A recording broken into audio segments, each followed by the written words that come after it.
ఏండి నిన్న మార్కెట్కి వెళ్ళామా, అక్కడ ఏవో కొంచెం పిల్లలకు బట్టలు చూద్దామని చెప్పేసి అలాగ చూసామండి. అంటే రోడ్ సైడ్ లేండి, షాపింగ్ అంటారు కదా, అక్కడ చూద్దామని చెప్పేసి టీ షర్ట్లు అడిగాను. చాలా బాగున్నాయండి, క్లాత్ అయితే చాలా బాగున్నాయి. పిల్లలిద్దరికి తీసుకున్నాను. పెద్ద పాపకేమో 2 ప్యాంటు అలాగ తీసుకున్నాను, నైట్ వేర్ ప్యాంట్ టైప్లో.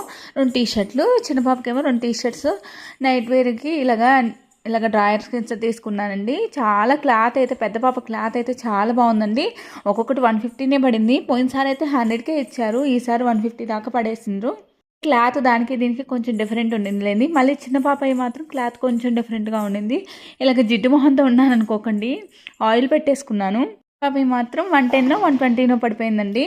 డైలీ వేర్కి మాత్రం చాలా బాగుంటాయండి. మనం ఎక్కువ కాస్ట్లీ పెట్టేసి షాప్లో కొన్నంత మాత్రం అవి ఎక్కువ రోజులు వస్తాయని లేవు కదా. అసలు గౌన్లు ఇలాంటివి వేసుకోవట్లేదండి, ఇవైతే బాగా వేసుకుంటున్నారు పిల్లలిద్దరూ. మొత్తం కలిసి కూడా బిల్లు 900 బిలోనే అయిందండి. చాలా మంచిగా వచ్చాయి.